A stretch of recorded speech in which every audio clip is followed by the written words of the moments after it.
Hallelujah. Thomas ബ്രദറിന്റെ ഒരു വലിയ സാക്ഷ്യമാണ്. എന്താ തോമസ് ബ്രദറിന്റെ ലൈഫിൽ സംഭവിച്ചത്? എന്താ? എനിക്ക് ബൈക്ക് ആക്സിഡന്റ് ആയി.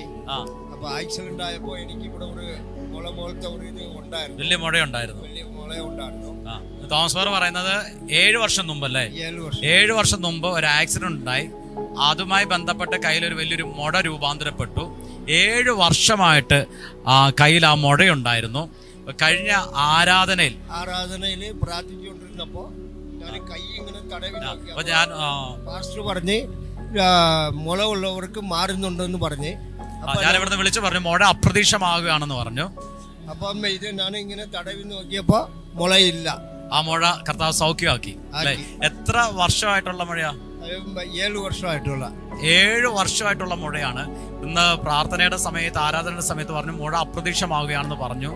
ആ സമയത്ത് തോമസ് ബ്രദർ ചെക്ക് ചെയ്ത സമയത്ത് തന്നെ ആ മുഴ അപ്രതീക്ഷമായി എന്നാണ് പറയുന്നത്.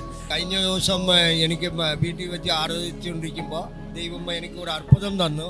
കഴിഞ്ഞ ദിവസം ആരാധനയിൽ പാസ്റ്റർ എൻ്റെ തലയിൽ കൈവച്ച് പ്രാർത്ഥിച്ചപ്പോൾ എനിക്ക് അന്യഭാഷ കിട്ടി. കർത്താവ് ഇവിടെ അത്ഭുതങ്ങൾ ചെയ്തെങ്കിൽ ഇതേ യേശു ഇന്നും ജീവിക്കുന്നു. ആ യേശു നിങ്ങളുടെ ജീവിതത്തിലും അത്ഭുതങ്ങൾ ചെയ്യും. നിങ്ങളുടെ ഏത് ബന്ധനമാണേലും കർത്താവിന് അതിനെ വിടുതലാക്കാൻ പറ്റും. കർത്താവ് അനുഗ്രഹിക്കട്ടെ. God bless you.